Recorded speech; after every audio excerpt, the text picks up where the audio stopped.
JEE mains 2025 के second attempt के लिए केवल 3 दिन का हमारे पास टाइम है। और इस टाइम पे अगर आप जो है यहाँ पे 50-60 नंबर के आसपास तक ही पहुंच पा रहे हो, आपको लग रहा है कि मॉक टेस्ट में आपका स्कोर नहीं बन रहा, जेईई मेंस का फर्स्ट अटेम्प्ट भी आपका बिगड़ गया है, लेकिन सेकेंड अटेम्प्ट में ये चाहत है कि एक अच्छे डिसेंट स्कोर तक पहुंचो, तो ये वीडियो आपके लिए है।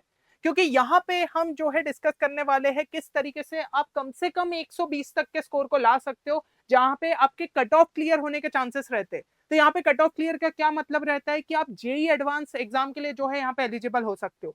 तो आखिरी 3 दिन में हम यहाँ पे क्या चीजें कर सकते हैं, तो देखिए आपके लिए सारी मेहनत हमने यहाँ पे कर दी है। जो आपकी अभी तक जनवरी की 2025 की सभी शिफ्ट के पेपर हुए थे, उनका हमने प्रॉपर तरीके से एनालिसिस किया।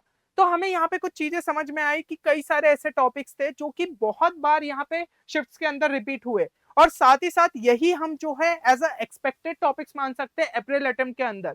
क्योंकि एनटीए ना अपने ट्रेंड को लगातार बरकरार रखता है, एक टाइप के क्वेश्चंस जब फेवरेट हो जाते हैं ना, तो उसी टाइप के क्वेश्चंस बार बार जो है वो रिपीट करता है। तो यही चीज जो है हम इस वीडियो के अंदर देखने वाले। और एक और चीज जो कि आपके 120 प्लस मार्क्स को यहाँ पे कंफर्म कर सकता है, कि यहाँ पे हमने कुछ इंपॉर्टेंट शॉर्ट ट्रिक्स भी आपके लिए कवर करी है, जहां पे अगर स्टूडेंट को सब्जेक्ट नॉलेज उतना ज्यादा नहीं भी है, तो वो किस तरीके से कॉमन सेंस और अवेयरनेस लगाते हुए यहाँ पे जो है कट ऑफ को क्लियर कर सकता है। तो ये दोनों वीडियोस को भी आप जरूर से चेक करिएगा, इनके लिंक हम जो है डिस्क्रिप्शन में डाल देंगे। और अगर आप इसी तरीके के और भी शॉर्ट ट्रिक्स चाहते हो, तो इस वीडियो को जरूर से लाइक करिएगा। अगर हम 500 प्लस लाइक्स का जो है टारगेट पूरा करते, तो नेक्स्ट पार्ट भी जो है शॉर्ट ट्रिक का आपके लिए जल्द से जल्द रिलीज करेंगे। और एक और इंपॉर्टेंट चीज कि यहाँ पे जो है ना हमारे बिटसेट 2025 का क्रैश कोर्स भी जो है कल से स्टार्ट हो रहा है। क्योंकि देखिए बिटसेट एग्जाम भी एक ऐसी एग्जाम है जो कि जेई एस्पिरेंट्स यहाँ पे काफी ज्यादा देना पसंद करते हैं। बिट्स पिलानी के अंदर आपको एडमिशन मिल सकता है। तो यहाँ पे अगर आपने डिटेल्स को अभी तक चेक नहीं किया है, तो डिस्क्रिप्शन में सारी डिटेल्स मिल जाएगी। बाकी कोर्स से रिलेटेड कोई भी क्वेरी है, तो गिवन नंबर पे आप हमारी टीम को यहाँ पे कॉन्टेक्ट भी कर सकते हो। अब सबसे पहले तो कुछ इंपॉर्टेंट पॉइंट्स पे यहाँ पे हम नजर डाल लेते। देखिए फिजिक्स के लिए अगर मैं बात करूँ ना, तो कई सारे अपन को फॉर्मूला बेस्ड क्वेश्चंस यहाँ पे जो है आपके पहले अटेम्प्ट के अंदर देखने को मिले, यानी कि जनवरी अटेम्प्ट के अंदर। तो आपको जो है सभी फॉर्मूलेस यहाँ पे अच्छे तरीके से याद कर लेना चाहिए, क्योंकि ये पास्ट जो है एक ट्रेंड चलता आ रहा है। हाँ, फिजिक्स का पेपर जो है डेफिनेटली यहाँ पे थोड़ा बेटर आया है पिछले सालों के मुकाबले अगर अपन बात करें, पर कई सारे क्वेश्चन जो है फॉर्मूला के बेसिस पे यहाँ पे हो सकते थे। उसके अलावा केमिस्ट्री में आपको जो है इक्वल वेटेज देखने को मिला, ऑर्गेनिक, इनऑर्गेनिक और फिजिकल का। तो हम किसी को भी जो है इग्नोर नहीं कर सकते। कई बार स्टूडेंट्स ये सोचते हैं कि ऑर्गेनिक अच्छे तरीके से पढ़ के चले जाए, या फिर जो है कोई एक को जो है वो थोड़ा सा हल्के में ले लेते, पर ऐसी गलती मत करिएगा। सब पे जो है इक्वल फोकस रखना है। फिर जो है मैथ्स यहाँ पे लेंदी आ रहा है, बट कुछ क्वेश्चंस जो है बहुत ही इजीली यहाँ पे डुएबल रहते, तो उनको आइडेंटिफाई करके सॉल्व करना है। बाकी ट्रैप क्वेश्चन से बचना है जो कि ज्यादा टाइम ले लेते, वरना वो हमारे कॉन्फिडेंस को यहाँ पे गिरा सकते। तो ये कुछ इंपॉर्टेंट पॉइंट्स है जो कि आपको आपकी शिफ्ट के लिए यहाँ पे याद रखना है। अब सबसे पहले फिजिक्स के लिए अगर हम बात करें रिपीटेड टॉपिक्स की, तो यूनिट एंड डायमेंशन से स्टार्ट करते। डायमेंशनल एनालिसिस के लिए जो है जितने डायमेंशन है ना आपके इंपॉर्टेंट यूनिट्स के, सब जो है अच्छे तरीके से याद कर लीजिए। और यहाँ पे एरर बेस्ड क्वेश्चंस भी जो है हमें देखने को मिलते हैं, तो इनको जो है आप यहाँ पे जरूर से देख लीजिएगा। काइनेमेटिक्स में बात करूं, प्रोजेक्टाइल मोशन काफी ज्यादा इंपॉर्टेंट है, और जो आपके ग्राफ्स हो जाते हैं एक्सटी वीटी एटी के, यानी कि पोजीशन टाइम, वेलोसिटी टाइम और एक्सेलेरेशन टाइम, उनके जो है आपको क्लियर रहने चाहिए हर एक सिचुएशन के लिए। सेमीकंडक्टर में बात करूं, डायोड्स बहुत ज्यादा इंपॉर्टेंट है। उसके अलावा लॉजिक गेट पे जो है बार बार क्वेश्चन आ रहा है, और ये काफी इजी टॉपिक है। अगर आपने आधे से 1 घंटा भी अच्छे तरीके से समझ लिया किस टाइप के गेट्स रहते हैं, और थोड़े से पीवाईक्यूज लगा लिए, 4 नंबर कंफर्म कर सकते हो। तो ऐसे छोटे टॉपिक्स तो बिल्कुल भी जो है छोड़ के नहीं जाना है। फिर रोटेशनल मोशन में बात करूं, स्टूडेंट्स डरते हैं, लेकिन moment of inertia, rolling down and incline plane, यही टॉपिक बार बार पूछे जा रहे हैं। ये सेकंड वाला तो आप ये मान के चलो बहुत सारी शिफ्ट्स के अंदर पूछा गया है। आप जाके अभी जो है यहाँ पे जनवरी शिफ्ट के पेपर्स को एनालाइज कर सकते हो। फिर वर्क पावर एनर्जी में बात करें, वर्क फॉर्मूला है ना, सिंपल सा एफ डॉट एस का जो है फॉर्मूला बेस्ड क्वेश्चन यहाँ पे पूछे जा रहे हैं। वर्क एनर्जी थ्योरी थ्योरम जो है अपना इंपॉर्टेंट है। वर्टिकल सर्कुलर मोशन जो है ये सब अच्छे से करके चले जाइएगा। मॉडर्न फिजिक्स में फोटो इलेक्ट्रिक इफेक्ट हो गया, डी ब्रॉगली वेवलेंथ हो गया, बोर्स एटॉमिक मॉडल हो गया, इन पे जो है बार बार अपन को क्वेश्चंस यहाँ पे देखने को मिल रहे हैं। अब नेक्स्ट बात करें करंट इलेक्ट्रिसिटी की, तो कॉम्बिनेशन ऑफ रेजिस्टेंसेस, ये जो है आपका सर्किट बेस्ड क्वेश्चन जो है बार बार पूछे जा रहे हैं। रेजिस्टेंस और रेजिस्टिविटी हो गया, इलेक्ट्रिक इंस्ट्रूमेंट्स हो गया, तो इनको जो है अच्छे तरीके से यहाँ पे कर लीजिए। मैग्नेटिक इफेक्ट ऑफ करंट में बात करें, motion of charge particle in magnetic field, बहुत ज्यादा इंपॉर्टेंट टॉपिक है, बार बार क्वेश्चन देखने को मिल रहा है। बाकी force and torque on current carrying conductor भी आप देख सकते हैं। ग्रेविटेशन में बात करूं, factors affecting acceleration due to gravity, again बहुत ज्यादा इंपॉर्टेंट। उसके अलावा पोटेंशियल और फील्ड जो है डिफरेंट बॉडीज की, वो आपको यहाँ पे पता होना चाहिए। फॉर्मुलेस भी क्लियर है तो आप जो है क्वेश्चन कर सकते हो। उसके ग्राफ जो है फॉर्मूले के बेसिस पे ही बन सकते हैं कि कितने इसमें जो है किस तरीके से यहाँ पे बिहेवियर रहता है। बाकी यंग्स डबल स्लिट एक्सपेरिमेंट जो है वेव ऑप्टिक्स में काफी ज्यादा इंपॉर्टेंट है, बार बार रिपीट हो रहे क्वेश्चन। थर्मोडायनेमिक प्रोसेसेस जो है आपकी इंपॉर्टेंट हो जाती है, उनके बेसिक फॉर्मूले, वर्क डन किस तरीके से कैलकुलेट करते, ये काफी इंपॉर्टेंट यहाँ पे है। इलेक्ट्रोस्टैटिक्स में बात करूं, गॉस लॉ आपका इंपॉर्टेंट है, इलेक्ट्रिक डाइपोल जो है ये बार बार पूछा जा रहा है। और बाकी जैसा कि अपन ने ग्रेविटेशन में देखा पोटेंशियल ऑफ फील्ड का, यहाँ पे भी सभी बॉडीज के लिए इंपॉर्टेंट हो जाता है। कैपेसिटर में डाइलेक्ट्रिक्स हो गया, इक्विवेलेंट कैपेसिटेंस जो है बार बार देखने को मिल रहा है। एनर्जी स्टोर्ड इन कैपेसिटर भी जो है आपसे यहाँ पे पूछा जा सकता है।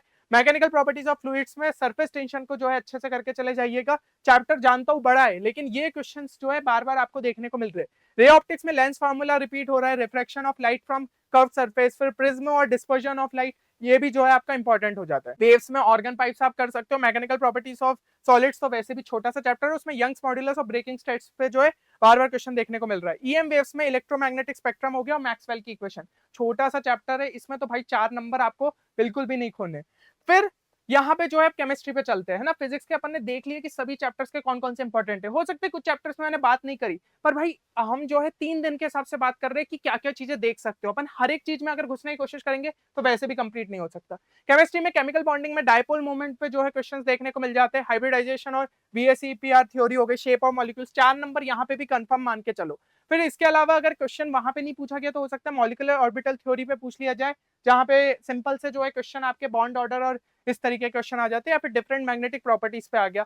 कोऑर्डिनेशन कंपाउंड में क्रिस्टल फील्ड थ्योरी पे आपका आ सकता है, कलर बेस्ड क्वेश्चन आ सकता है, वर्नर्स थ्योरी या फिर वैलेंस बॉन्ड थ्योरी, इस पे जो है क्वेश्चन देखने को मिल सकता है। थर्मोकेमिस्ट्री में जो लॉज हो जाते हैं थर्मोकेमिस्ट्री का, और इंथैल्पी चेंज हो गया, ये इंपॉर्टेंट है। फर्स्ट लॉ और बेसिक फंडामेंटल ऑफ थर्मोडायनेमिक्स, ये इंपॉर्टेंट हो जाता है। एटॉमिक स्ट्रक्चर में जो मॉडर्न फिजिक्स वाला पार्ट देखा ना, वो तो इंपॉर्टेंट है ही। उसके अलावा बस क्वांटम नंबर्स और अच्छे से देख लेना, क्योंकि यहाँ पे भी जो है क्वेश्चन आपको काफी देखने को मिल जाते हैं। इलेक्ट्रोकेमिस्ट्री में अगर हम बात करें, सेल्स और इलेक्ट्रोड पोटेंशियल हो गया, नर्स्ट इक्वेशन यहाँ पे काफी इंपॉर्टेंट है। फिर सॉल्यूशंस में कॉलिगेटिव प्रॉपर्टी और एबनॉर्मल मॉलिक्यूलर मासेस, यहाँ पे ही जो है ज्यादातर क्वेश्चन देखने को मिलते हैं। पीरियोडिसिटी में जितनी पीरियोडिक प्रॉपर्टीज है सभी इंपॉर्टेंट है, बट ये तीनों खासकर काफी ज्यादा इंपॉर्टेंट है। D and F block elements में अगर हम बात करें तो यहाँ पे प्रॉपर्टीज में जो है आपके इलेक्ट्रॉनिक कॉन्फ़िगरेशन हो गया, मैग्नेटिक प्रॉपर्टी, रिड्यूसिंग पावर। तो यहाँ पे जो है यार ये चैप्टर ऐसा है कि पूरा अगर एनसीईआरटी से एक बार अच्छे तरीके से पढ़ लोगे, फ्री के जो है आप ये मान के चलो 1 या 2 क्वेश्चन आपको देखने को मिल जाएंगे और बहुत आसानी से सही कर सकते हो। PYQs ही आप उठा के यहाँ पे देख सकते हो। और बाकी एफ ब्लॉक में बात करूं तो इलेक्ट्रॉनिक कॉन्फ़िगरेशन, लेंथेनाइट्स और ऑक्सीडेशन स्टेट, ये जो है बार बार हमें यहाँ पे देखने को मिल रहा है। और प्रैक्टिकल ऑर्गेनिक केमिस्ट्री में बात करें, एस्टिमेशन यूजिंग कैरियस मेथड हो गया, एस्टिमेशन ऑफ नाइट्रोजन यूजिंग, जो ये दोनों मेथड दिए, ये आपके जो है बार बार यहाँ पे देखने को मिल रहे हैं ना, तो ये एक बार एनसीईआरटी से बस देख सकते हो। इसके अलावा नॉमेनक्लेचर में बेसिक रूल्स पता होने चाहिए, क्योंकि डायरेक्ट क्वेश्चंस बहुत ही कम देखने को मिलते हैं, बट वो बेसिक रूल्स आपको कहीं और यहाँ पे काम आ सकते हैं। आइसोमेरिज्म में ज्योमेट्रिकल और ऑप्टिकल आइसोमर्स पे ही ज्यादातर क्वेश्चन देखने को मिल रहे हैं। जीओसी में स्टेबिलिटी ऑफ कार्बोकैटायन, कार्बोएनायन, हक्कल रूल, ये इंपॉर्टेंट हो जाता है। बाकी नेम रिएक्शंस और फंक्शनल ग्रुप टेस्ट सभी चैप्टर्स के यहाँ पे जरूर से देख के जाए। अब यहाँ पे चलते हैं मैथ्स में। मैथ्स में देखिए क्वाड्रेटिक इक्वेशन में relation between roots and coefficient, sum and product और सिमेट्रिक रूट्स पे बार बार क्वेश्चन देखने को मिलते हैं। मैट्रिसेस में properties of adjoint of matrix और डिटरमिनेंट्स में system of linear equation. Again यहाँ पे जो है बहुत ज्यादा क्वेश्चन आने के आपके चांसेस और 4 नंबर आप यहाँ पे आराम से निकाल सकते हो। फंक्शन में डोमेन रेंज हो गया या फिर टाइप्स ऑफ फंक्शन, इन्हीं पे बार बार क्वेश्चन यहाँ पे देखने को मिल रहे हैं। बाइनोमियल थ्योरम में जनरल टर्म बेस्ड क्वेश्चन आ सकता है या फिर रिमाइंडर और डिविजिबिलिटी प्रॉब्लम, तो इनको जो है अच्छे से यहाँ पे देख लीजिए। PYQs भी देख लोगे, आपको समझ में आ जाएगा किस टाइप के क्वेश्चन यहाँ पे आ सकते हैं। कंटिन्यूटी डिफरेंशिएबिलिटी में find the value of unknown variable, अगर कोई गिवन फंक्शन कंटिन्यूअस या फिर डिफरेंशिएबल है। एनसीईआरटी बेस्ड क्वेश्चन है ये, बस थोड़े से फंक्शंस अपने जो है अच्छे हो जाते हैं, तो PYQs आप इसके लिए रेफर कर सकते हो। सेट्स एंड रिलेशन में वेन डायग्राम हो गया, number of relation and set हो गया, जिसके अंदर यहाँ पे जो है आपका सिमेट्रिक, रिफ्लेक्सिव या फिर ट्रांजिटिव है रिलेशन की नहीं, ये भी आपका पूछा जा सकता है। इक्विवेलेंस रिलेशन है कि नहीं, ये पूछा जा सकता है। सीक्वेंस सीरीज में properties of AP and GP, और किसी शिफ्ट में एजीपी वाला भी क्वेश्चन डालेंगे, भला इस सिलेबस से हट गया है, पर उसका जो है ना कॉन्सेप्ट यहाँ पे यूज होता हुआ फॉर्मूला आपका डाला जा सकता है। डिफरेंशियल इक्वेशन में लीनियर डिफरेंशियल इक्वेशन आपका y या फिर x के टर्म्स में पूछा जा सकता है।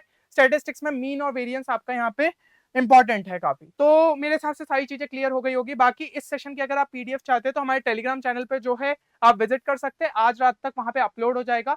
तो बाकी यहाँ पे जो है सारे टॉपिक्स मैंने एक बार आपको ब्रीफ में बता ही दिए। इन पे जो है 3 दिन में अच्छे तरीके से फोकस कर लो, हमारे पास टाइम है। थोड़े बहुत जो है क्वेश्चन अपन ने उठा के देख लिए, तो काफी सारे क्वेश्चन यहीं पे आने के चांसेस है। बहुत सारे टॉपिक्स ऑलरेडी आप शायद अच्छे तरीके से कर चुके होंगे, पर अगर कुछ छूटा है तो उसको जो है बचे हुए टाइम में आप यहाँ पे कर लीजिए।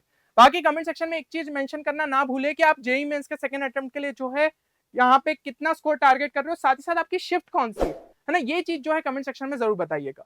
चलिए, उम्मीद करता हूँ ये वीडियो आप सभी के लिए बेनिफिशियल साबित होगा। मिलते हैं नेक्स्ट वीडियो में, तब तक के लिए take care and good bye.